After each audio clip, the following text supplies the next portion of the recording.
Hey, what is up, everybody? Welcome to the Guilty as Charged podcast. My name is Steven, and I am the host as always. And tonight's show is presented by our friends over at Prize Picks. Joining me is my good friend Tyler. Tyler, what's up, man? How you doing tonight? Doing well, man. Although maybe I'm a bit nervous after watching the reaction to Daniel Popper's mock draft. Yeah, that was certainly an interesting reaction there, but it's a lot of fun. It is draft week. We have made it. Although the dumb rumors are still swirling. Actually, not even rumors. The dumb idiots on Twitter are still talking about Justin Herbert trades. It's just ridiculous at this point in time. But it is what it is. We're 3 days away from finding out the future of the Chargers draft, at least in the first round, and can't wait to talk about it. So, as a reminder, Tyler and I are going to be live all 3 days of draft weekend because we're sickos. We know that you guys are sickos that love the draft. So it's going to be a ton of fun. And we are going to have some slideshows. We know you guys love the slideshows. So we have some stuff prepared for instant breakdowns, instant reactions to every single pick that we will be live for. So it should be a ton of fun. The other guys will join us at certain parts of the draft. But for the most part, it's going to be Tyler and I talking about the draft all weekend long. Should be a blast. The pick at 5 or 11 or 10, whatever it ends up being, it's probably one of 5 players. But I think by the time we get to the draft, and definitely by the time we get to Friday, I should be at about 175 on the board. I'm doing a nasty cram of players to try to get to 175, which I didn't want to do until I got to 162. Then, okay, like 175 isn't that far, so maybe I can get there. So, it should be really fun. Can't wait to discuss all these players and really just enjoy the week. Yeah, you've definitely done a lot of. You definitely did a lot of homework over the weekend. I was planning on doing that this week, so we finally got our hands on some Christian Haynes film. So hopefully he's gonna make the list. But we put a lot of work into this. FBS Gandhi asking here, how long do you put into each prospect? So we don't feel, at least we've had this same process for our entire time. We don't feel comfortable putting a grade onto a prospect until we have watched at least 3 games of all 22. That is very hard to come by. And some guys you watch, at least like day 3 guys, and you're just like, I'm good with 1 game. I'm not really going to grade this guy. So that kind of happens a lot. But three games of all 22 at minimum. The top guys, I'll probably watch 5 or 6 games of all 22, depending on, maybe I want to go back and watch some 2022 stuff. Maybe like we watch 3 and then 3 more we get access to. So each cut up for a player is at least 20 minutes long. Some of them are like legitimately 45 minutes long. Mm-hmm. So I would say at least an hour and a half per each prospect before we put a grade on them. Yeah, I say it's about right. I think an hour is the minimum. Yeah. Significantly longer if you're watching wide receivers or defensive backs who are on the field the entire time. Yeah. Offensive line, obviously on the field quite a bit. But Locadis has done a really good job just giving us the end zone view, which sometimes isn't always helpful, but it lets you kind of speed through it faster so you don't have to watch the sideline view, then the end zone view. But yeah, I'd say an hour at minimum. And then with guys like Odunze, Neighbors, you start with 3, so you get a good baseline, but then you just build from there. And then watching other prospects, you've kind of watched like 8 of their games by the time you've gone through it. So I have a pretty good idea of like every play of like Michigan's defense or LSU's offense, Washington's offense, Alabama's defense, that sort of thing. Yeah. So I think like, for some of the perimeter guys, like I'll watch them and then I'll watch the offensive line, or like I'll watch like a linebacker or an edge rusher, and then I'll just like keep on seeing those perimeter guys like making plays, and so then you kind of can keep watching them. So it's a lot of fun. Thomas pointing this out. How many times have we all watched the Michigan defense? So you've watched more of them than I have, because you graded McGregor. I have not graded McGregor, but you're talking about both linebackers. You're talking about Chris Jenkins. You're talking about at least one edge rusher. You're talking about Saint Still.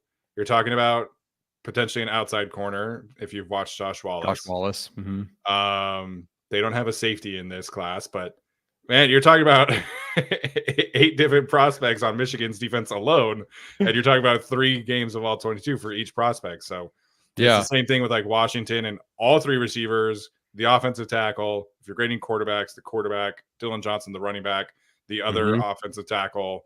It's a lot. You watch the same prospects a lot. Usually it's like Georgia you watch a ton of, but this year Yes. it's definitely Michigan. Yeah, usually it's Georgia. That one year they had everyone on their defensive line was good or drafted Yeah. in like the first 50 picks. Like that was a lot. Their front Yeah. seven was ridiculous. And then Michigan's offense. So you watch, I think they have 6 guys in this upcoming draft on the offensive line alone. Yep. Because Then their swing Corum. tackle is in the draft. Yeah, yes, it's ridiculous. And he'll probably get drafted. So then there's them, there's Corum, there's McCarthy if you watch him, there's Roman Wilson, AJ Barner. Technically, I've watched some Michigan film for Eric All. So I mean, there's almost like 18. I mean, was it exactly 18 players from Michigan in this class? It's yeah. And as Joseph asked, does this mean you're sold on Minter? Yeah, honestly, the more you watch the defense 9 times, you're gonna appreciate the defense. It's pretty good. Yeah, it is pretty good. Yeah, so I can't tell you how many times I have watched specifically like Washington and Oregon, Michigan and Alabama, those 2 games in particular, and then also like Texas and Alabama I watched a ton of too. So yes, those 3 games I've watched probably at least like 10 times on tape at this point.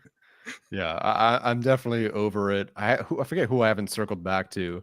It takes me a while sometimes to circle back to some of these guys because it's like I really don't want to watch this again. Yeah. Yeah, Notre Dame, Ohio State, that's another one I've watched a few times, but so yeah. Yes, we are officially at the end of the process. You know, now we're getting into like the single, you know, one player on that team guy. So it's a lot of fun. You know, we're saying all this, but I love watching tape. You know, I wish that I could watch like more of a diverse group of players. Like I wish it were like spread out a little bit more. But I love watching tape. Every time I watch the Michigan defense, you know, I gain an appreciation for what Jesse Minter has that group doing or had that group doing. You know, every time I watch the Washington offense, I'm just like, man, like schematically, they're just a ton of fun. And if you're a Seahawks fan or no a Seahawks fan, I'm sure they're pretty excited. So that being said, we are here tonight to do our final Chargers mock draft. It is Mock Draft Monday, after all. This is going to be at least slightly predictive. We're going to do our best to do that. Obviously, we are not perfect, but you know, sometimes we'll hit on stuff like we hit on Josh Palmer, we hit on Nick Niemann. So it's not going to be 100% correct, but you know, this is what you guys come here for. You come for the deep cuts, and we'll do our best to hopefully pick a day 2, day 3 player that the Chargers will pick. And then we're going to start with some discussion on what's happening in front of the Chargers as well. So this is our final mock draft. It's going to be the bulk of the show. Tomorrow we are going to be live again, and it's going to be strictly questions. We might have, you know, some like main topic that we'll touch on briefly, depending on if anything comes out. But tomorrow we're gonna touch on all the questions that you guys could possibly have. So, like Tony Nguyen just dropped a great question. That's a great question. Yeah, that is a great question. Who's the one player that when you don't select in a mock you feel regret? So that's, I don't know if you want to touch on that now, but we can touch on that tomorrow. Let's for sure. Do it. Yeah. You want to touch on that right now? We can do it after the mock. I think that's worth visiting. Okay. Sounds good. So if you have a great question, save it for tomorrow. Tomorrow we'll spend at least an hour on questions. We want to make sure you guys get everything in before we have the draft on Thursday. All right. Let's touch on this mock draft. So the Chargers picking at 5. Obviously, there's been a lot of stuff going around about quarterbacks. So we wanted to touch on this because the conversations around the Cardinals and the Chargers are basically identical at this point in time, except for the fact that the Cardinals do have 11 picks in the draft. They have like 7 in the top 100. The Chargers don't have that kind of volume yet. So it sounds like the expectation around the league is that quarterbacks are definitely going 1 through 3, which is not necessarily like shocking news. It's kind of felt that way from the beginning. But quarterbacks are going to go 1 through 3 in some kind of order. There's been a weird like movement for JJ McCarthy at number 2 overall specifically, but Adam Schefter, Ian Rappaport, those guys are kind of thinking that it's going to be Jaden Daniels at number 2. And then the Patriots would either take Drake May or trade to somebody else who would take Drake May. And then that leaves the Cardinals at 4. Debating between taking a wide receiver or trading out, just like the Chargers situation. So, Tyler, based off of like the tea leaves and like what your eyes have told you throughout the process of watching these prospects, Where are you at with what the Cardinals could potentially do ahead of the Chargers on Thursday night? I think there's a 98% chance they stick and pick Marvin Harrison Jr. Assuming he's there, technically another team could take him. But if he's there, I don't see why they would move off of him. And the same argument for why the Chargers shouldn't move off of him. But as you mentioned, the Cardinals, they pick again at 27. They pick again at 35. They have 3 third-round picks. Like you said, they have 11 picks in this draft. So it's not like they need to trade back and accumulate picks. And I feel that I don't know if they're like necessarily in win now mode, but they kind of are in like prove Kyler Murray is your guy for sure mode. Yeah. And Marvin Harrison Jr. is definitely the guy to do that. And you're not going to move away from Marvin Harrison Jr. to take someone at 27 who could be good. And you move off of Marvin Harrison Jr., let's say a bunch of receivers go. I mean, their wide receiver room is Michael Wilson, Greg Dortch, Chris Moore. I'm sorry, but that's worse than the Chargers room, in my opinion. It's definitely less investment than the Chargers room. And I think Josh Palmer's better than any of those receivers. Quentin Johnson at least has the investment over those guys. I don't see any reason why they would move back. I'm sure there could be a really good haul in there too. But again, they pick again at 27. They've set themselves up to do whatever they want in this draft. I think they just take BPA and take Marvin Harrison Jr. I think that dream is basically dead for the Chargers. Yeah, for the Chargers. I think, people look at that possibility, and I understand I would love Marvin Harrison Jr. on the Chargers. Hopefully that comes to fruition. If the Cardinals wanted to prioritize like 2025 investment, I guess I could see that being the case, that they do trade out. They don't need the picks this year. And then people keep on floating out the possibility of like, oh, they'll trade down to 11 and 23, and then they'll trade back up with the Chargers at 5 to take Marvin Harrison Jr. for picks 11 and 35. That's not enough for the Chargers to move down. Like, Joe Ortiz already said that he's not going to move down for anything less than an above average return. There's no guarantee that the Giants would want to trade down. There's no guarantee that the Titans would want to trade down. So if you trade down to 11, you really run the risk of moving out of any of the wide receivers. So it's all about running through these scenarios, and you just run the risk of moving. Like if you trade out, Marvin Harrison Jr. goes 5, Malik Neighbors goes 6, and then somebody else, and then Roma Odunze goes 7, and then you're SOL. You are stuck taking a defensive player, which they need some defensive help too. But I have a really hard time believing that Arizona trades down all the way to 11 and then just takes a defensive player. Like I can't see that scenario happening. Some Phoenix people are saying that, Austin Forth loves to trade down. He loves the picks. He already has 11 picks. He doesn't need more picks. Right. So it's just, I just have a hard time seeing that. The way that it was described today from Adam Schefter is that the Cardinals are not going to make that trade until they're on the clock and have like all the offers, all the information. And that to me is basically like nobody's met our price yet. And I just don't really see that happening yet. So I do kind of tend to think that Marvin Harrison Jr. is going to be the pick at number 4 for the Cardinals. Yeah, I would agree. Minnesota would have to throw something nasty at them to just, I guess, make them move. But then I don't know. I don't see why they would trade out. I think it's Marvin Harrison Jr. for them, and the Chargers have to make a decision after that. Yeah, I tend to agree. So with that in mind, that is the scenario that we are going to be working off of tonight. Tyler has already preloaded this specific scenario. So Caleb Williams goes number 1, Jaden Daniels goes number 2, Drake May 3 to the Patriots, and then Marvin Harrison Jr. at 4 is how we are going to start. So for the Chargers, I know we've kind of talked about our preference still being that they take one of these wide receivers, Tyler. But if this is the thing that happens on Thursday night, what's kind of your first thought process here as it relates to what the Chargers might do? For me, it's you take the best player available, as Joe Ortiz has said, and you find ways to trade down elsewhere. I think you can look in the second round, and given the depth of this draft, I believe you can actually get quite a bit out of trading down in the second round.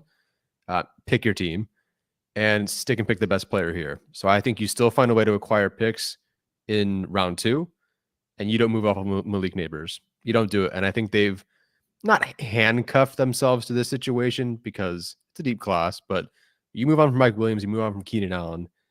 I think you got to stick and pick a wide receiver. And frankly, like this is the best player available. Malik Neighbors is the best player available. I think they would feel pretty much the same way. Whether it's Neighbors or Odunze, I think you stick and pick here.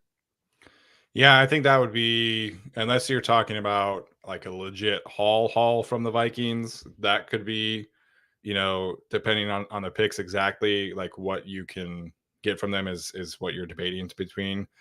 I had this thought today about the Chargers and like what their actions have maybe told us in terms of the type of wide receiver that they might be looking at.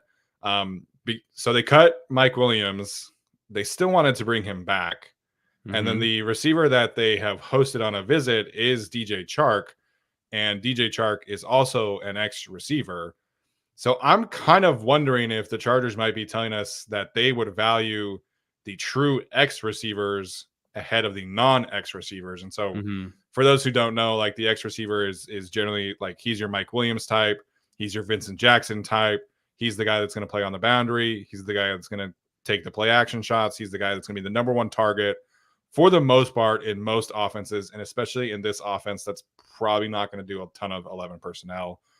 So I'm kind of wondering if in this instance that Odunze would be the pick and not Malik Neighbors. Oh, I agree there. We've discussed this the last time, I think last episode or time before that. Odunze, there are more reasons the Chargers would draft Rome Odunze than they would draft Malik Neighbors in terms of fit, style, technically the style that Herbert has, succeeded the most with. You can argue he's never had a weapon like Malik Neighbors, and he hasn't, but he's had the most EPA per target success with bigger receivers.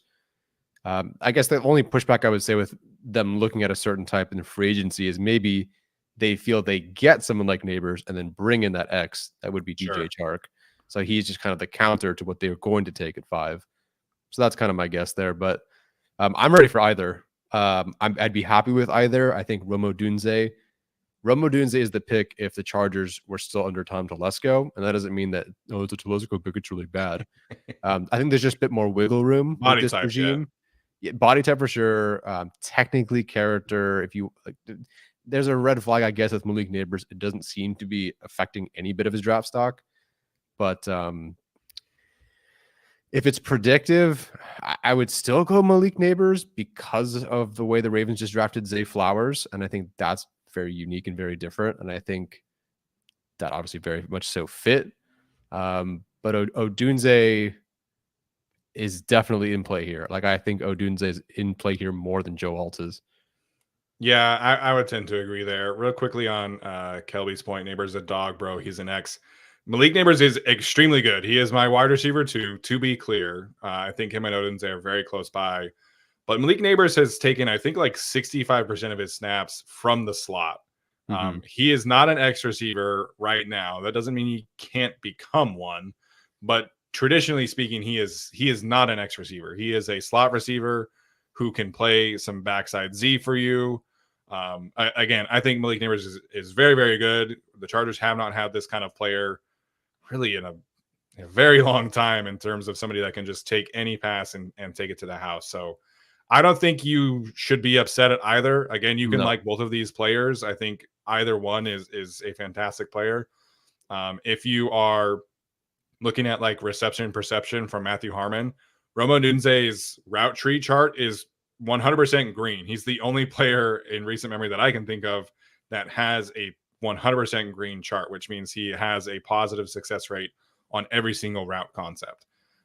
Matt Harmon compared him to Devontae Adams like outright. And so Rome Odunze is that kind of receiver. I think he is a better scheme fit. I'm not going to say the other part, but I know he's a better scheme fit for this team. So I do think that this is maybe a tougher conversation than people are having. But let's look real quick at the trade and maybe see if the Vikings are even interested here. I would imagine in like real life they would be, but so the trade with the go ahead.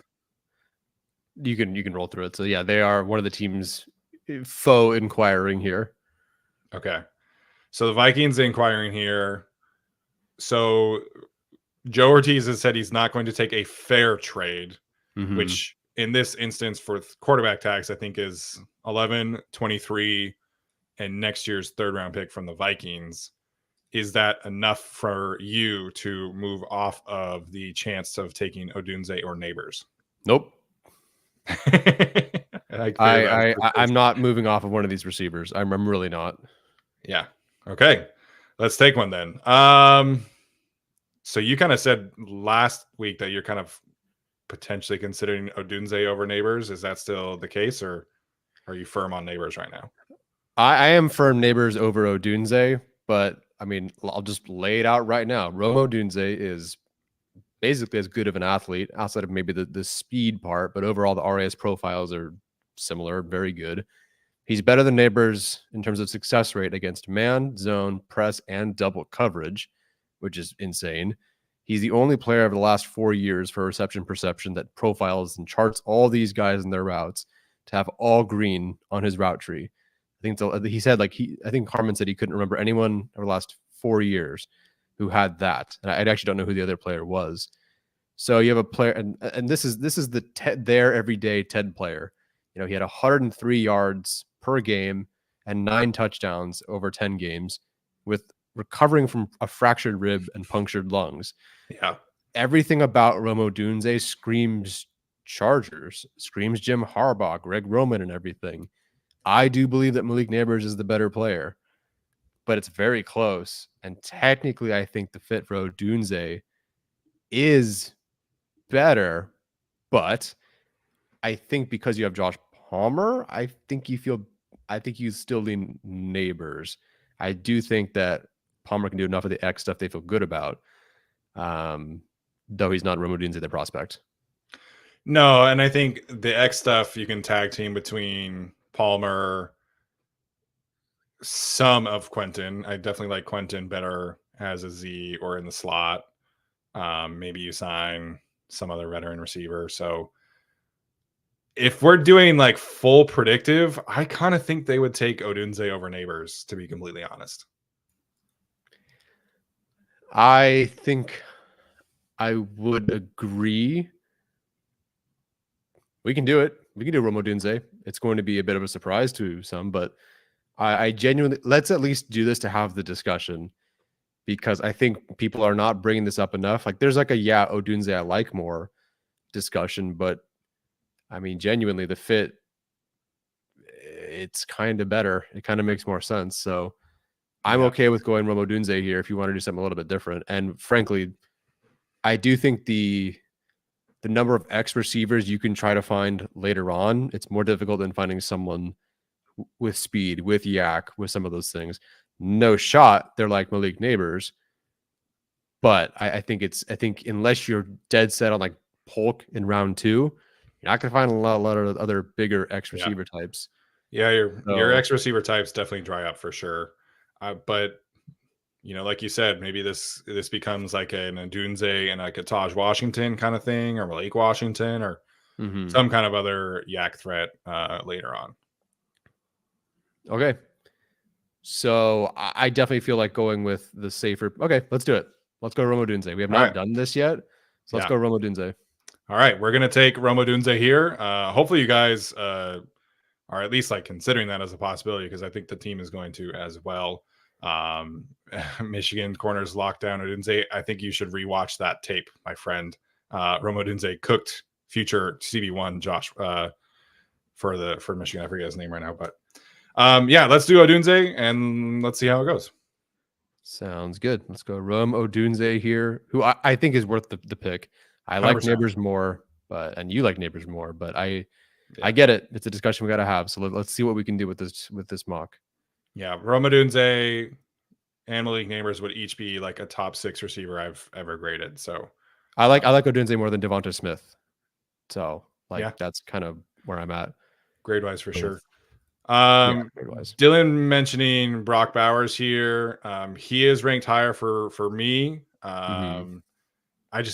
It's the value. Like I just like financially, I don't think this team can really afford to take a tight end at 5. If they trade down and take Bowers, I'm stoked. But financially, they got to find some like real surplus value here, and you think you take that at wide receiver.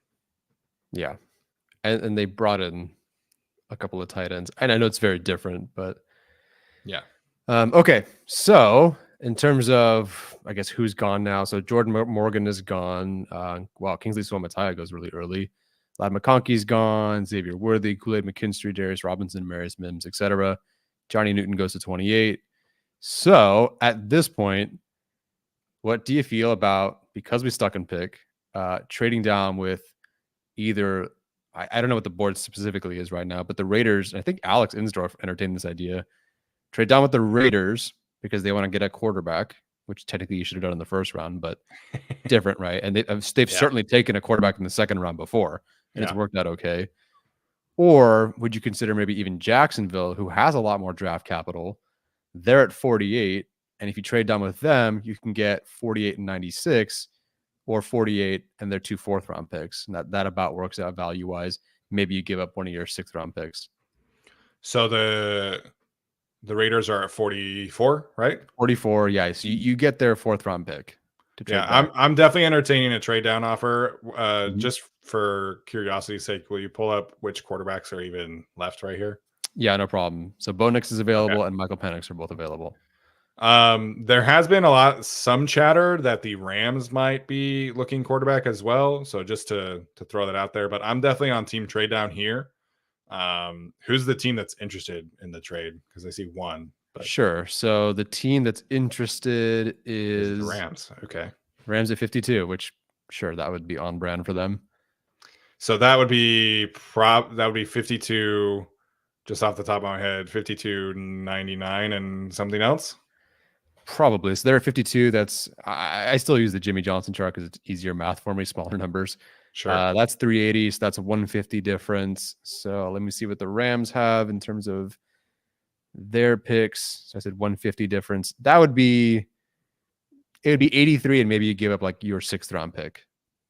So the Chargers would send 225 or 181. Gosh, what do they have? 181 or 225. Yeah, I'd send 181. Probably. Okay, so Chargers get here 52 and 83 for 37 and 181. Yeah, let me just put that on the screen. So it's a 52 and 83 for 37 and 181 if you want to call it fair. Either way, that's fair. Yeah, but that works for me. Let's do it. Okay, so I guess my next thing is, you're okay with trading all the way to 52? I am, because I feel like getting that second pick in the top 90 is worth it. I think maybe you could hold out for also 155 or something like that, but I'm cool trading all the way down to 52 because I trust that we can get that extra value recouped by having an extra pick in the top 83. Okay, let's do it then. Let's trade down. Let's get that 83rd pick, which is going to be awesome, I'm sure. Let me just never mind. We'll just wait. Do you want to see if the Raiders are interested? I know you could force. No, not necessarily. I just want to see what's on the board real quick, just to make sure we cover what we're moving off of. So Troy Franklin, so receivers off the board, obviously. So we'll be looking at Frazier, Sainer still, probably it, unless you want to go defensive tackle. To me, trading back for D tackle or maybe a corner or something is better. So we could trade back into a corner, into a guard, into a lineman, into a okay. Cool. Yeah. The only person here that I would be sad about passing on is Sainer still, I think, but you can recoup, a slot corner later on with a Jerry. He might be there. Yeah, he might be there. So you could get, Jerry Jones, you could get a Jarvis Brownlee, somebody else later on. So I'm on board with the trade down with the Rams. I know going down 15 spots is going to drive some people crazy, but heck, that's a 92% chance of being accepted without throwing in 181. So yeah. Want to leave it like this? Yeah. I think that's totally fair. Yeah. Cool. All right. So let's give up 37, trade down, get 52 and 83 and see what we've got. I'll force the trade anyway, but yeah. Okay, cool. Perfect. Let's do it. Let's see what ends up on the board for us. Okay. So Roman Wilson goes, but that's fine. Sainer still goes at 43. Patrick Paul, 41. Peyton Wilson at 39. So there's maybe some targets for the Chargers there. But thankfully, because they took their receiver early on, we're not sitting here desperate for one of those round 2 receivers. Right. So if they flipped, sorry to cut you off. If they flipped and you take offensive line at 5, then this is if you trade down, you definitely have to take a receiver here. And for me, that'd Yeah. probably be Pearsall, or I don't know if Polk went, but one of those two. Mhm. People are mentioning Fisk in the chat, Braden Fisk. Great film, total fun. I totally don't think he fits whatsoever with what the Chargers want out of their defensive linemen. They want to go run first, more power. Fisk is a gap shooter, pass rusher, high motor, awesome player. I just don't know that he fits. Yeah, I think if they are going to go with a like pass rush emphasis, it's got to be somebody who has some power to him. Like I do think Michael Hall would fit that bag because he does have some power to him, athletically too, and like arm length wise, size wise, he's probably more of their type. I think Rook from Clemson, I think is like textbook like Chargers guy in my opinion. The data loves Rook also, so he's somebody I'm interested in. I do think the Chargers are going to be targeting a defensive lineman on day 2 unless they trade down on day 1 and you can get somebody at value in the first round. Right. I do think we probably should take a defensive lineman in one of our day 2 picks, but I think we kind of agree that this is maybe cornerback territory, although the corner, so it depends. If you want to play this specific board, then you can wait for Kyrie Jackson because we have 69 and he's now 87th. The corner board for PFF is wild. I haven't watched Carson yet. Renato Green, I get him being there. Jones at 113, slot guy, but still, that's ridiculous. This stretch of DJ James, Cam Hart, DeCamarion Richardson, and I just started watching him, so I don't have a total take, but like Elijah Jones. You want that athletic corner who's like 6 foot or taller? These are your guys. I mean, so I think in terms of this board, we can wait on corner. Although, I mean, Trevor Sikkema took Kyrie Jackson at 37. So like I would get it. Yeah. I feel like we can wait. But to me, it is defense. Now that you've gone offense, you go defense. So I'm looking at either corner or defensive lineman here. If I'm predictive, I'm probably still going with Chris Jenkins. Which is might be easy, but is Colson on the board here? Colson is on the board. Okay. So for what it's worth, again, this is like social media draft guys, but Eagles fans, podcasters, Browns fans, podcasters, Dolphins fans and podcasters, they all want their teams to pick Junior Colson at 53, 54, 55 from what I've seen. So I do think if you want Colson, I think this is probably where you would have to take him if you're the Chargers. Yeah, that's going to be too early for me. See, I would be okay with taking Colson at 52. I think Colson at 52 isn't the worst thing ever. I just think there's too many other things the Chargers have to address. Like I just don't. Same thing with running back, like Jonathan Brooks right here. Hey, that's not bad at 52. I just don't think there's too many other needs. Yeah. Okay, so I think let's target defensive tackle then. Okay. Where are you at with Jenkins versus Rook?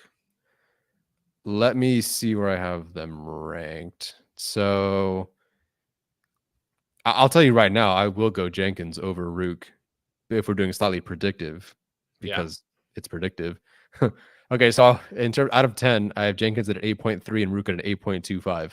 So so you're pretty close there. Pretty close there. I think Rook's game overall is more balanced, but I think Jenkins and I think Cody Alexander even showed us as much showing Jenkins play. Like the way he plays, he understands it. It's a plug and play. I just think it makes a little too much sense at that point.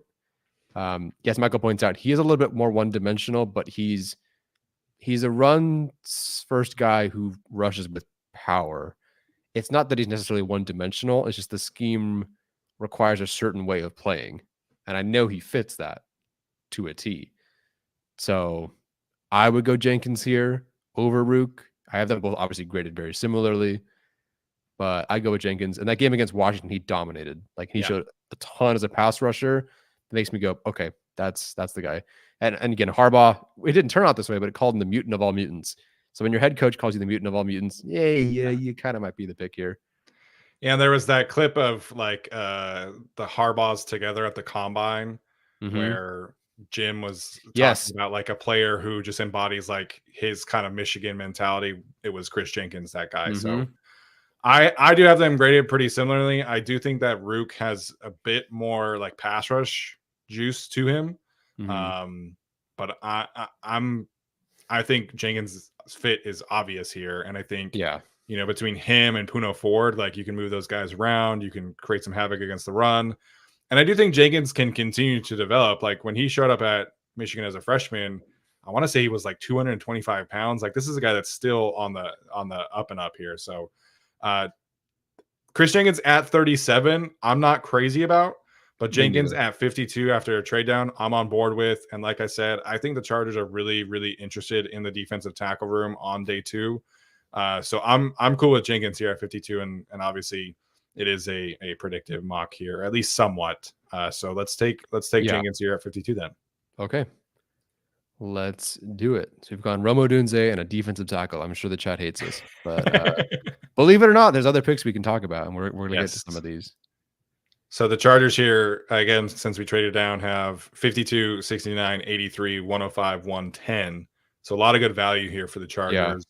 Are you thinking this is corner or safety? I saw you looking at safety, or was that just Hicks? Safety just happened to be on there because Hicks was up there. I'm looking at corner or Junior Colson.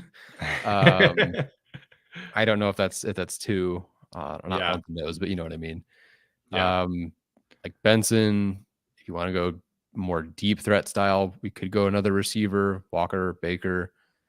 I'm feeling corner here though, only because like our non-negotiables is double dipping at corner. Yeah. And I don't want to wait till 83 to see what's left. I've not liked Andrew Phillips for a while. I saw your grade. I can't say you would take him at 69 either. So it's so weird because like you hear everybody talk about him who likes him, and it's like, yeah, traditionally this isn't a guy I like because there's zero ball production. There's some age concerns, athletic concerns. I'm like, so why does everybody like him? I don't get it. But it is what it is. Part of the draft here. So just real quick for curiosity's sake, can you pull up like into your offensive line or offensive tackle? Absolutely. One of the only things I was really, other than moving off of Marvin Harrison Jr., I was surprised Daniel Popper didn't take an offensive tackle. And maybe there was some idea that Fautano could play tackle, but it doesn't seem like he's headed that direction. And even then, you're taking the whole discussion about Alt. I mean, Fautano was the left tackle, so moving him over to right is kind of a pain too. Yeah. These are good players too. I think we can wait on some of this depth. Yeah, we are at 83. So yeah, right. We have to get them again at 83. I think the Chargers did host Brandon Coleman for a top 30 visit for what it's worth. I haven't watched him. I think he's better suited at guard, and I'm pretty sure that's what Brandon Thorne has as well. To me, he kind of reminded me like discount version of JC Latham. So I could see him being a fit just from like a power perspective. Mm-hmm. But for me, he's like firmly a guard. Like I don't think he plays tackle. I think he's a guard. Yeah. And I don't know if that's where they want to go here. Yeah, I do not know. I don't know anything about Coleman. I think he's worth watching if you get the time. Okay, yeah. I definitely will. There's a lot of interior offensive linemen in this class. I think I've watched like 20 total, and there's still like 10 more to get to in the top 200. It's just there's a lot. I think they can wait on offensive line here, so I'm cool with going with one of the corners. Okay, so in that case, I mean, Kyrie Jackson is my favorite. Jones, if we're playing the board, here's the thing. Jackson's probably not going to be there at 83. I think the rest of the corners I really like, including Dick Kamiri and Richardson, Hart, DJ James, etc. So, but like those guys are all there on the board. If that's how PFF sees them, I'm going to play the board, that way and not take one of these guys I think are almost worth the selection here. So my vote is currently Kyrie Jackson. I did not like Cooper, the linebacker. So Kyrie Jackson, a running back, or Colson is kind of my vote here, unless there's and I think we can wait on offensive line which I know people will hate us for, but believe me, it's a very good class. Just turn on the tape. I'll give you my all 22. Yeah. I don't. Kyrie's tough for me to get a feel for if he would be like a Harbaugh Minter type, just because like he's going to be 25 as a rookie. He was suspended at Alabama. I don't know. That's a tough one for me to predict. Although the tape is a ton of fun. Yeah. So Hayden Goebel asking about Jalen Wright. I think if you want Jalen Wright, you got to take him right here at pick 69. Yeah, he's And he might 16th not on even this make board. Yeah. I don't want to just do the Michigan thing. I just love Junior Colson, and the linebacker class sucks so bad. It's really bad. I've hated it. Yeah. I think you got to take a corner here. So let's do Kyrie. Okay. Let's do it. And I think that you can always find a different corner later on. I think Kyrie Jackson is so specifically different than everyone else that him being unique is good. And this is a guy that could challenge for your starting outside corner spot right away. Yeah, I think he would be. Okay. Well, if you want a running back, here we go. Junior Colson at 81. Jerks. It's fine. I didn't want him here at 83. That would have just been too nice. Ray Davis, man. That'd be a lot of fun. Trey Benson, too. I think Trey Benson's going to be like a round 2 pick, personally. Yeah, I agree. I definitely agree. So, okay, we were considering interior offensive line or offensive lines. Let's bring that up. Obviously, I liked Cooper Beebe. If he can definitely even try out for center, that'd be interesting. McCormick can definitely play each of those, and then Norzak can play each of those. So Coleman must have went then, obviously. Yeah, Coleman went at 73 to the Lions, which would be fun. Yeah, I do think this is probably where I would take a guard, but I do think the Chargers would consider running back here too. I think they would. So obviously Blake Corum's off the board. So yay. But now you can consider a running back. I mean, the best player available for me right now is probably Trey Benson on my board. I can't imagine there's another player. For sure. Maybe BB. Yeah. Braylon Trice, but yeah, Chargers can't take an edge rusher here. Michael Hall didn't move up at all, and with the update, he's still at 107. Yeah, people think it's just he's only a pass rusher, and boo him for rushing the passer. Yeah, not like that's super valuable at all in today's NFL. Yeah, two notable movements I did want to point out are Blake Watson at 114 and Isaiah Davis at 116. Whereas before it felt like he was the other thing you did in round 7. Yeah, when you didn't know what to do. Now they're up here, way up. Tavondre Sutton at 122, given everything. Go ahead. I like Benson here the most, but I could be convinced into a guard / center. I have a hard time seeing this regime not taking an offensive lineman until day 3. I kind of would, if this is mostly predictive, I kind of would take one of the offensive linemen. Okay. So my vote is, I mean, if there's any buzz about BB playing any bit of center, then I think that one is the one for me. Because I've seen him do well. Yeah. I'm on board with BB. Technically play tackle. He can technically play tackle too. Yeah. Yeah. Cooper Beebe, love what he did against Texas, Missouri, and whatever other game I watched. Yeah. And he can play tackle if you need him to. So yeah, okay. Cooper Beebe here. Yeah, I feel comfortable with him playing center. I do. Okay. I think he's shown enough there. But worst case scenario is he challenges for your right guard spot right away and wins that job and is your long-term guy. So I have a significantly higher grade on Trey Benson, but I would really be shocked if they do not take an offensive lineman until day 3.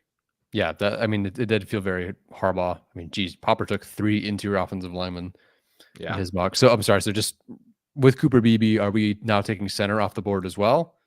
Or just saying like, hey, could be either? I think could be. I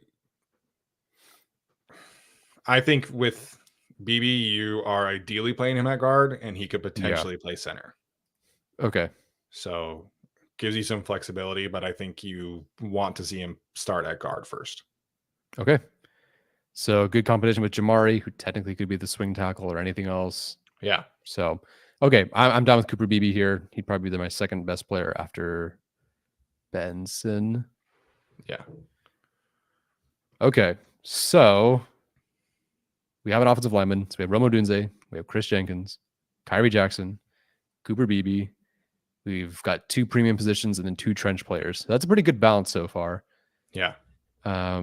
Now I just feel like we can kind of have fun with these other picks.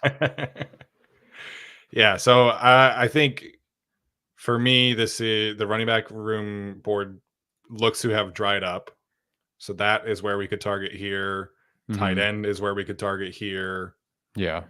The Chargers I do not want to even look at the linebacker board right now. So for me, this is like 4th round is like perfect for running back and tight end. And I think this is why you wait. And Mhm. I know that there's a lot of Blake Corum stuff out there.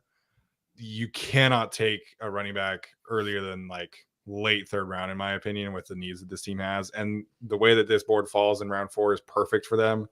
So for me, round 4, both of the round 4 picks, I think are best suited for running back and tight end. Yeah, I definitely don't mind that. You watched Tracy. Yeah, over the weekend. it's weird because you never see a converted receiver go to running back and then just like want to break tackles and want to hit people. But the fit is kind of odd and he's a bit older. Not that the fit is odd. The projection's a bit odd because of all that uncertainty. I mean, he literally just switched to running back. Yeah. So, and I wish that Purdue used him more as an actual receiver. Sometimes, like, let's just see what you got. Like, go run a route and then show me something. And I think if he had done that, or if I had seen that, he'd be a perfect addition for the Chargers because he has some of that receiving element. Okay. The most different player, obviously, here is Blake Watson, like Davis, Braylon Allen, Tracy, contact, bigger guys generally. Watson is smaller. Is that estimate down there too? Yeah, Aldrich estimate is at 123. Wow. I thought he would be higher on there. Interesting. Yeah, I don't know if the 40 time and stuff is kind of scaring some people. Obviously, we have not that he tested poorly, but Watson's fast. I don't know if Davis is very fast, but so it depends on whether we want to go, if we do running back, a similar type and technically a more, a better runner, or Blake Watson, who's completely different, but would round out the room a lot better. Isaiah Davis ran a 4.57 for what it's worth. Okay. So how would you look at Tracy versus Blake Watson? Just different. I think Blake Watson is has more advanced vision. He's played the position longer. I mean, technically, yeah, he was. I don't remember if he's a converted wideout or not at Old Dominion, but he's the receiving threat. He's the twitch back. His RAS profile is also freaking awesome. How he tested, but he's pretty good after contact too. So I like Watson more than Tracy. I think I have Watson maybe around 3 grade or something. Yeah. And Tracy was a round 5 grade for me. So I'm actually surprised Tracy's even up this high. So yeah, if you want to go, if they didn't sign J.K. Dobbins, I think we're having the Isaiah Davis discussion. Or Estime. But if we want to go running back, that's different. I think you go, not that, again, Ortiz says Dobbins doesn't change anything for them. Yeah. But I think that, so is that. Or we go tight end, and Cade Stover's my tight end too. I'll tell you that right now. Whoa. Okay. Yeah. I just think the blocking he's not a blocking tight end, that's for sure, but he's a power forward. And I think when you show up to Michigan, and over the last couple of years, I think he had 100-something yards in those 2 games, some pretty good catches. I think he's potentially very different. I just don't. So he, like Blake Watson, almost maybe rounds out the room better, but Ben Sinnott fits the room, fits the style of the offense better. You know what I mean? Yeah.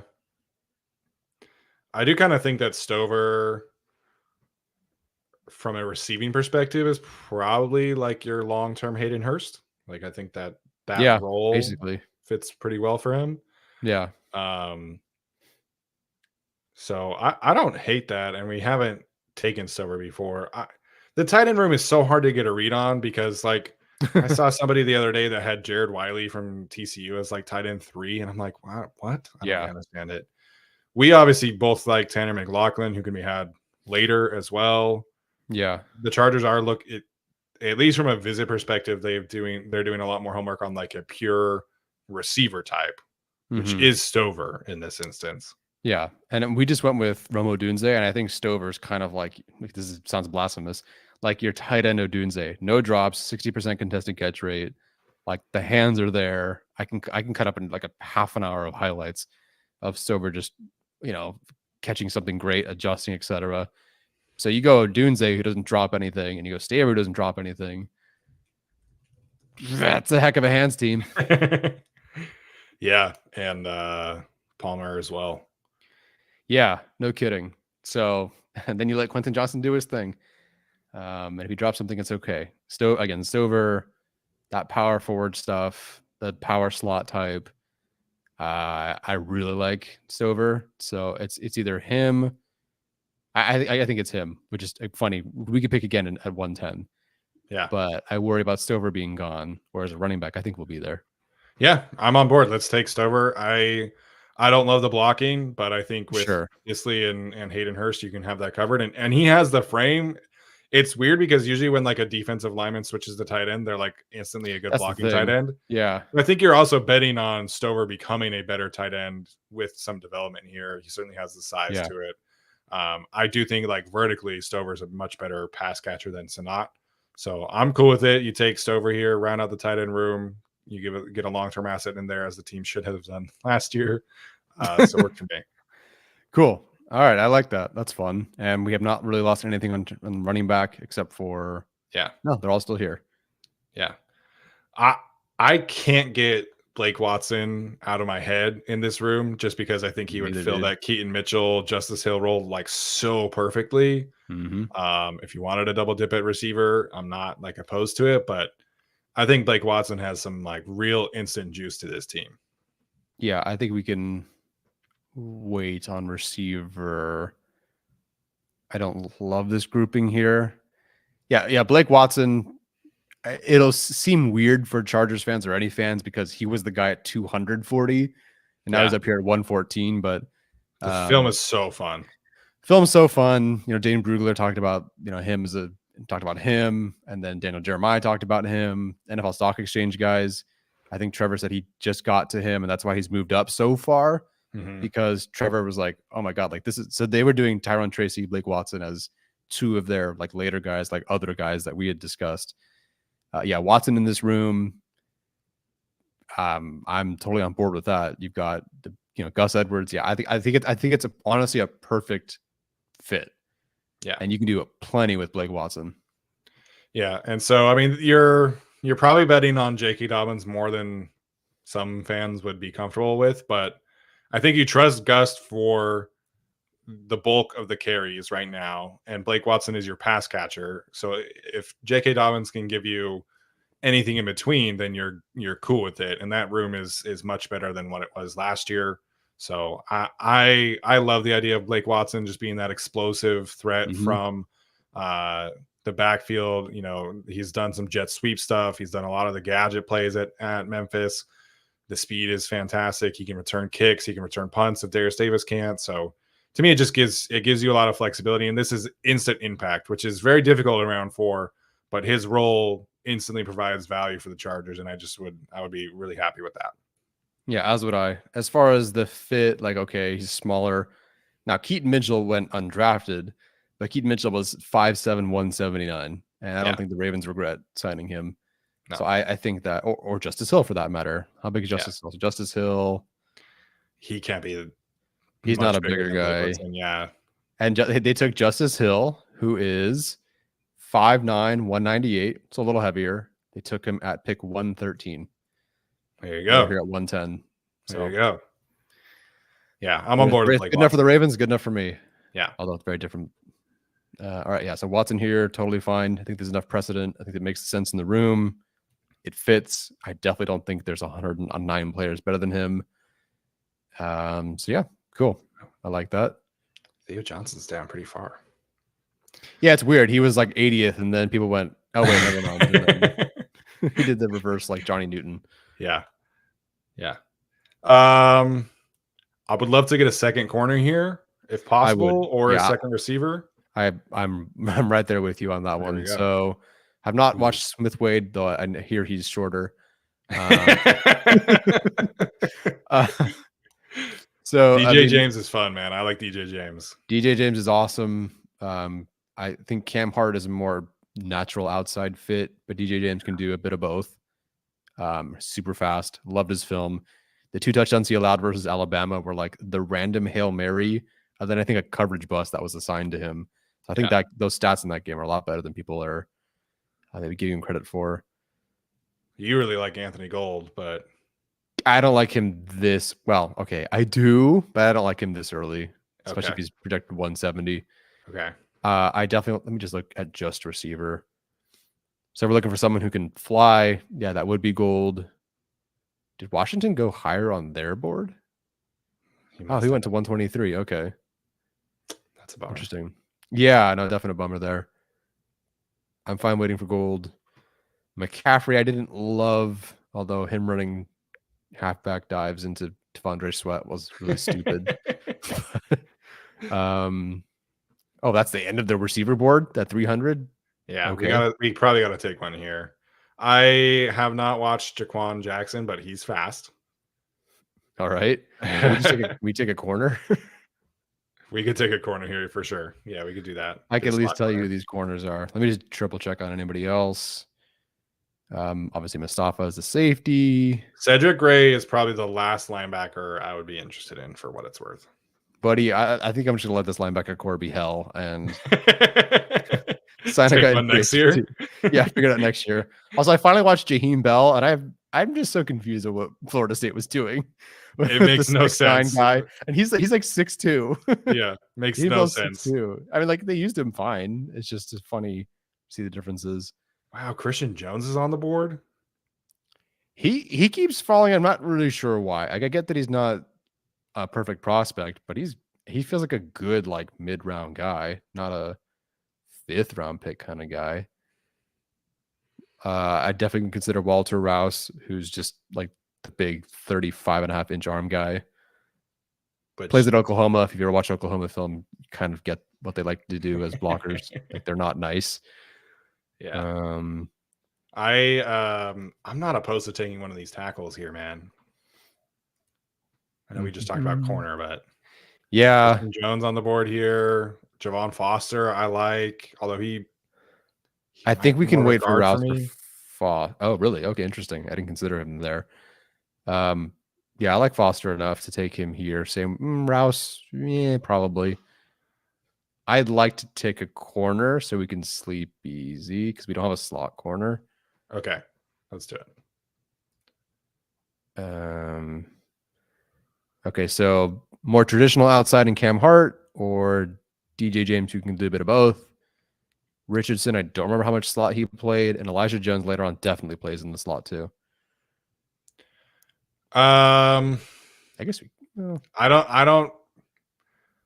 like Cam Hart a lot. I think we kind of already did that with Kyrie. Fulton's outside, Asante's outside. They need a slot guy, so I would say DJ James here, or wait for Elijah Jones, who I have not watched, but athletically, like he checks a lot of boxes. Oh yeah, no, he should not be 225th. I kind of have him in the same grouping as these guys with James and Richardson. Okay. So, yeah, I'm on board with DJ James. Okay, cool. Let's do it. Secondary taken care of. I loved his blitz tape for what it's worth. I thought he was a fantastic blitzer. Mm-hmm. Yeah, there's a lot of really solid, like 185-pound, 6-foot-ish corners who like to like hit in this class. Yeah. It's a nice group. Braxton asking about the Florida State corners. Yes, both of them went. Yeah, like both of them, but yeah. Yeah, unfortunately, if you were here, that would have been my thing. Okay, so you want to, of course, I think the tackles just went, so that kind of dries us up there. I got nothing in terms of these offensive tackles. You like well Jones? I mean, he's obviously familiar with them, but Yeah, waiting on that's that like one. real project because he was not even a starter at No, Michigan. yeah, no. God bless him for doing as well as he did in Yeah. the 3 biggest games of his career. Yeah. Um, So I- Toa Laumea, for those wondering, he is. I know he's listed as an offensive tackle, but he's definitely an interior guy in the league. I yeah, do think he fits stylistically like what they would want, mhm. and he was Utah's emergency center. So I'm not opposed to that. It just means that we took 2 interior offensive lineman guys instead of an offensive tackle type. But Mhm. you know, but he would give them some flexibility. Could play all 3 interior spots. Utah ran the shit out of gap and power run, so he he definitely fits stylistically what the Chargers want on the interior. Mhm. And we didn't What was take a he listed receiver, under? right? He's listed as a tackle, We did but not he's take a receiver. Oh, okay, okay. yeah. Yeah, didn't take a receiver. The only one I've watched at this point is Cephas, who's more of a yak guy, so not the worst thing. But again, I think you can Perfect. wait. That's what Chargers Yeah, need. So right. So, other than the running backs I recognize, technically we could go edge rusher or a rusher like Lee. I'm not Didn't watch opposed to taking Barrett. Barrett here Yeah, in the 6th round. I think this is fine value for Barrett. I'm not opposed.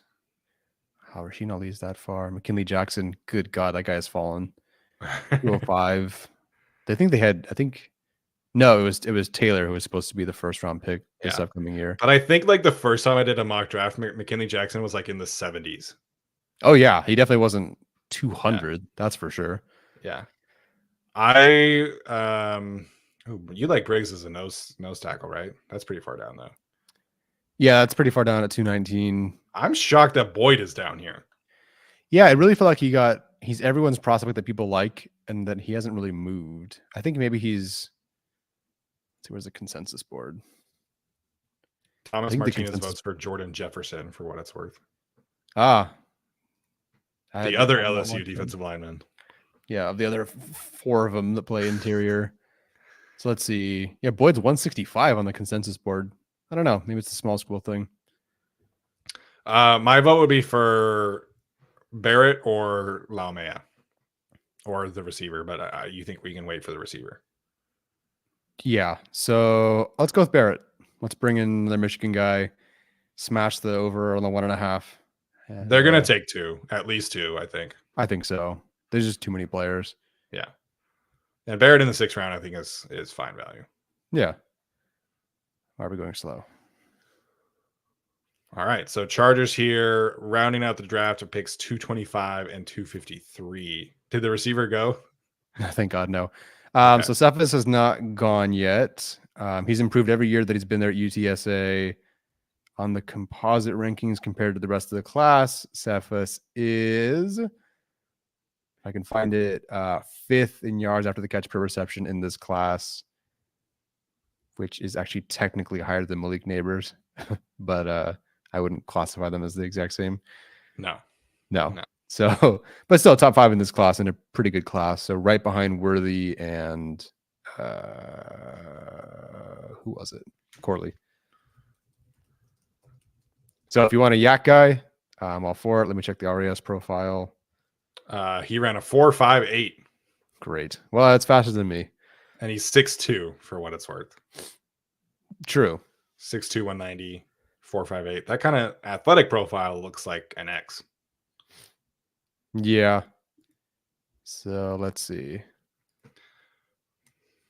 So in this instance, they're signing Marquez Valdez-Scantling. Yes, they are. They're signing MVS. Tanner Honestly, McLaughlin just went before us, by the way. Yeah. So Yeah. Daniel Jeremiah is tight end 2. Wow, he has him at tight end 2. Okay. He said he was I his didn't tight know end that. 2 in the class. Yeah. Wow. I saw the Okay. tweet that he said he was higher on him. I didn't see that he had him all the way up at tight end 2.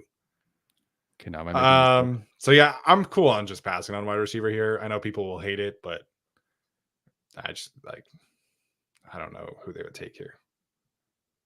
Yeah, number 2 tight end for Daniel Jeremiah, which was an eye opener for me. Okay, so if we're passing a receiver, then we've got to consider half the names I don't understand or know. So who's your random person down here? I'll be honest, I don't even know half the names at this point. It dries up quick for sure. Hey, Josh Wallace, Trent Jones. Jones, by the way, I kind of have him more as a guard anyway. So okay. Nugent, I didn't like, and Barnhart was the guy that Chop Robinson obliterated. Yeah. He's a dude, I'm not opposed to Cedric Johnson here. Me neither. As a pass rushing developmental guy who can play 100%. Special teams, yep. I'm on board with Cedric Johnson. Yeah, not opposed here for Cedric Johnson. Cool, let's do it. All right, got our edge rusher. Yeah, Thomas Martinez pointing out Frank Crum, the tackle from Wyoming. He's like one of the most athletic offensive tackles ever, but I have not watched, and he just went at pick 250. So, okay, the only other one is Pediatric Griffin. I'm just checking the RAS, so I don't talk about him being fast, and he's not. 4.45, so not slow, but not a 4.3 guy. Fast. How tall is he? He is 5'10". That probably fits. He's probably not on the composite rankings though. As a matter of fact, he is, Steven, and he's third in yards after the catch per reception. Let's go. Sign me up. Sold. We did it. Look at that. Look at us bringing the shit for you guys. Look at the random stuff. Even if we don't know him, we'll pretend like we know him. All right, so we got our 4.45 guy, third in yak per reception in this class. Ooh, Tyler, we earned a new award on PFF. Biggest bozo. Asian. What did we get? We didn't take Ed Cooper. Ah, shit. That's fine. Damn. So what do we get? We have to be B plus. Look at that. Not bad. Right. So Romo, do you want to go for it? Okay, sounds good. So to recap here, for those who missed it, we took Rome Odunze at number 5 after a spirited discussion between him and Neighbors. We traded down with the Rams to take Chris Jenkins at 52, Kyrie Jackson, the cornerback from Oregon, at 69. Cooper Beebe is the player who we selected with the extra pick there to play interior offensive line. To Cade Stover, the tight end from Ohio State. Blake Watson, the running back from Memphis. DJ James, the corner from Auburn, to play the slot for us. Michael Barrett, the linebacker from Michigan, to cover our Michigan quota. Cedric Johnson, the edge rusher from Ole Miss. And then Pediatric, is that how we're saying that? Pediatric Griffin, the wide receiver from Mississippi State. Cool. To round it out. Yeah, so overall, see if we can zoom out a tiny bit here. I'm pretty dang happy with this, honestly. Okay, here's the thing. A, I'm very happy with this. And B, I actually think this fits what the Chargers would kind of lean towards. Our only differing points were Odunze versus Neighbors, but otherwise the rest of the way, I think the Chargers would totally do this. Yeah. Jenkins obviously is a fit. Jackson, unicorn at corner in terms of size at that point. BB is a great interior option. Stover definitely, I think, fits and rounds out that room. Watson completely rounds out that room. Jackson and James is 2 corners you bring in. Feel great about that. Barrett with the fit. Ced Johnson, who I think is a coach ed guy.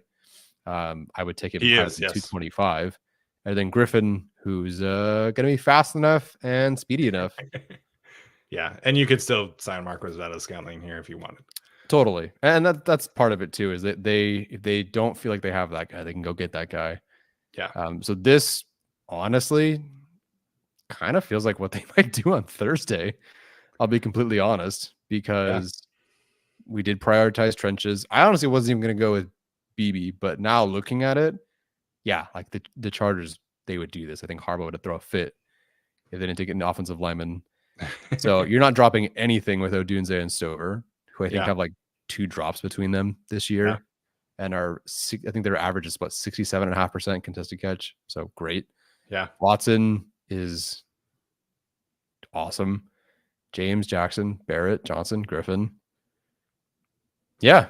There's a whole lot of starters in here just from like a necessity standpoint too. So you get your wide receiver 1, starting defensive tackle, starting outside corner, easily starting right guard, starting slot, DJ James, maybe. Potentially. Oh, I think absolutely. I think he does. I think DJ James starts in the slot. So that's great right there. Michael Barrett can challenge for something. I kind of be surprised if he's a starter, but maybe he plays. Like Yeah. Watson has a role, Cade Stover has a role. Yeah. And then you kind of see where you're at with Cedric Johnson and Lee Yatrick Griffin. So, and the Chargers get to 10 picks here, as Gabriel pointed out, which is kind of one of our other goals here. So I would be pretty happy with this, man. You guys in the chat here, let us know what you think. Obviously, a lot of people are not going to like the whole Malik Neighbors decision here, but I would be stoked with this draft, man. I think it fits the identity. I think it fits the RAS profiles. I think it fits the culture, and you get a bunch of starters out of this draft, hopefully. Yeah. No, that there's like 7 players on this, maybe 8, who are just flat out going to play in year 1. Yeah. Unless BB can't beat out Sawyer, but that's not the worst thing ever. And let me think.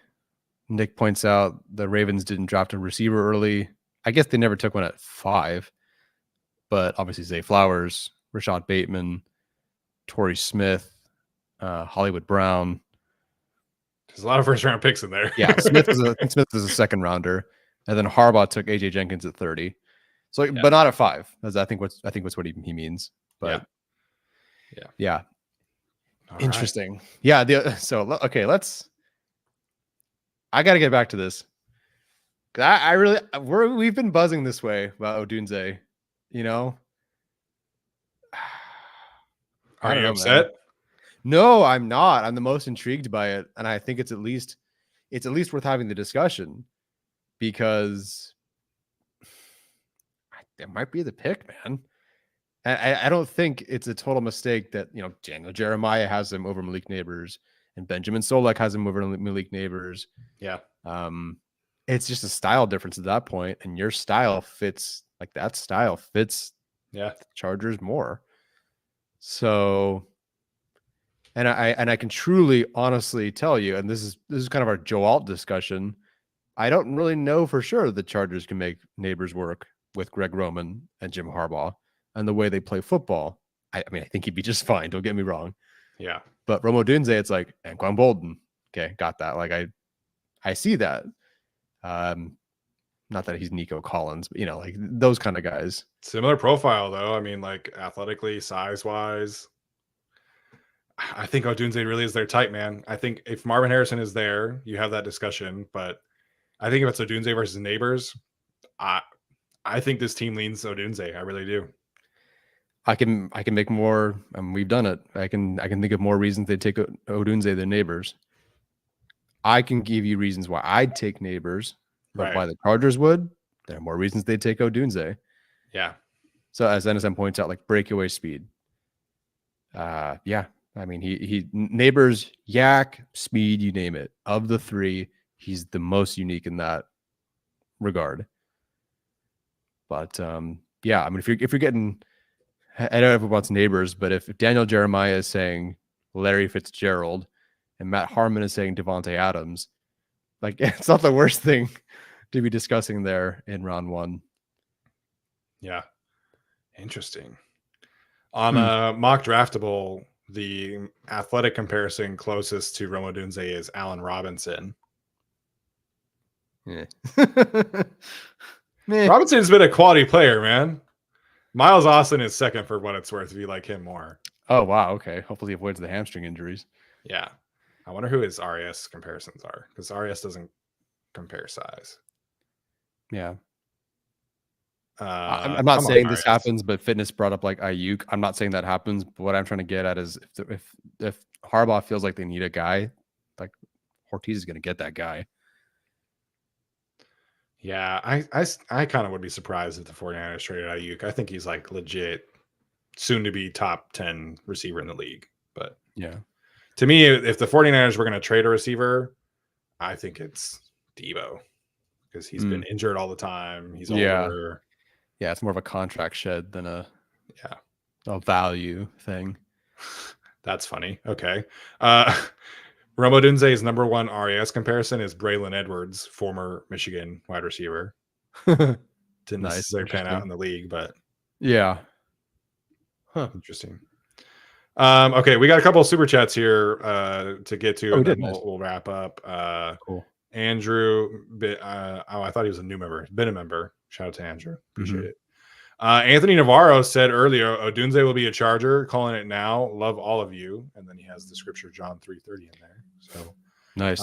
calling his shot for sure. That was earlier in the show, but yeah. Yeah. Ivan Siberius says, "Hey, Steven." And you should have said, "Hey, Steven and Tyler," but we appreciate it. Where do you think Michael Hall Jr. will end up? Any chance the Chargers pick him up with the third? I think Michael Hall should be getting more first round hype. Like, this is a guy who checks all the data boxes. He checks the athletic profile, checks the film, balled out at the Senior Bowl. I don't understand why he's not getting a first round hype or even like top 40 hype. Doesn't make any sense to me. I think Tyler and I are on the same board here, but what do you think specifically about like him being a potential Charger? I think this team, okay. The wild card that we haven't really discussed the most is how they feel about Otito Ogbonnia. Yeah. Because even the Ravens, we know Justin Madubuike, we know Travis Jones, but Michael Pierce I think they pay him pretty well too. He's 326 and he plays a good amount for them, and he's an integral part of their defense. And so I'm curious how much of a role Otito plays, because he's also 320 something and the only guy that's that weight, and Michael Hall is not that weight. So if they feel comfortable with Otito being that guy, then I think Michael Hall, I take him at 37, I guess. Yeah, because I think he's that talented. Yeah. But you'd have to convince me that he fits what they want first, which I think could be the case. Like, you get your Madubuike or whatever, and then Otito is your Michael Pierce. Great. But again, if they want a run first guy, that is not Michael Hall. No, it's not. He's your pass rushing type. Taking Michael Hall to complement that room is a ton of fun. The ability to get him in to learn from Morgan Fox is fantastic as well.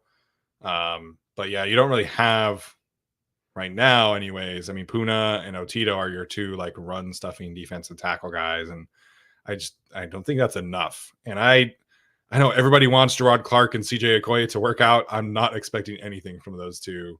So I understand why you take it to the run defense guy. The good thing about Jenkins is, like I said, I think he does have pass rush potential that hasn't been untapped yet. That is something he can grow into. So Michael Hall's run defense tape is not bad, but I don't think it's more stylistically than this it fits. is. Yeah, he's a gap shooter, and yeah, I just don't know if this defense really prioritizes that. Yeah, so the highlights are great. He'll arm over for a tackle for loss, but he's not like I'm going to hold two gaps and stay here sort of guy. Yeah, but I would be stoked because of the pass rush juice. Mm-hmm. Heron Ahmed, what are your true thoughts on doubling back? Been reading a lot about the Eagles wanting to move up, trade back with the Vikes, then again with the Eagles. Thoughts and chances. What do you think here about we did a double trade down? Yeah, mock, didn't we? Yeah, we talked about it in our trade down scenarios. So Eagles are 20, what are 26? 22. Oh, 22. Okay.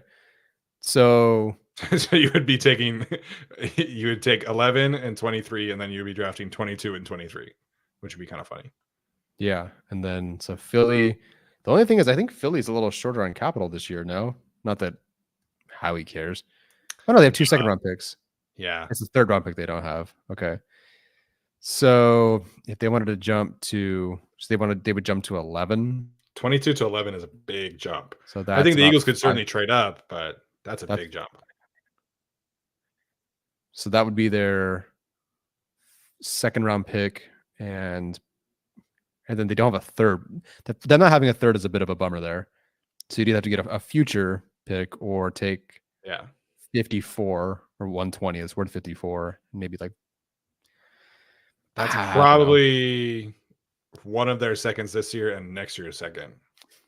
The thing with trading from 11 and then only trading out of 11 to go to 22 is that you're saying no on the defensive tackles, probably no on the corners, no on Brian Thomas Jr. Yeah. And so you're trading back for like Jackson Powers Johnson or like a Jordan Morgan type. Yeah, something like that.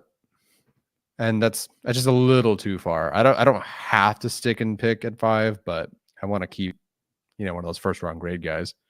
Yeah, I think 15 would be like the absolute lowest I would like consider a double trade down from 11.